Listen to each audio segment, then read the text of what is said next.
Bonjour et bienvenue pour ce bilan de la semaine qui s'achève. Jetons un coup d'œil aux principaux événements et données qui ont secoué les marchés cette semaine. Je m'entretiens avec Carl Looms, l'analyse des marchés de pré-titres chez Sandgard Aztec Analytics. Carl, ravi de discuter avec vous. Commençons par les principaux risques actions cette semaine. Bien évidemment, le risque clé résidait dans le secteur bancaire en raison des résultats des stress tests auxquels ont été soumises les principales banques européennes. La Banca Monte dei Paschi di Siena est l'une des 3 grandes banques ayant échoué à ce contrôle et démontrant la pire performance dans tous les secteurs. Les résultats positifs des tests bancaires européens ne sont pas parvenus à soutenir l'appétit des investisseurs pour le risque. Les marchés d'actions européens ont mal débuté la semaine. L'annonce simultanée d'une nouvelle baisse des prêts au secteur privé au sein de la zone euro en dit davantage sur la situation économique néfaste en Europe. La zone euro n'arrive toujours pas à relancer l'activité des prêts. Il y a eu pas mal de turbulences cette semaine. Pour l'euro, les résultats des tests de résistance pourraient avoir un effet négatif sur la monnaie unique qui serait renforcé par des fondamentaux assez négatifs. Le marché boursier a-t-il enregistré des pertes après le discours de la Fed cette semaine?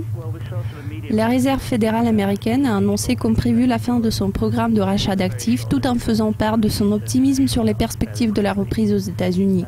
Nous avons observé une réaction immédiate sur les marchés des États-Unis et de l'Europe, mais cette réaction a été très courte. Les investisseurs s'en sont rapidement remis.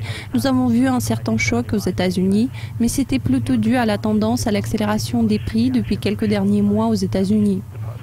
On a vu très peu de réactions du côté des marchés européens, ce qui ne veut dire qu'une seule chose. Les choses qu'on a entendues correspondaient tout à fait aux attentes et il n'y a pas eu de surprise.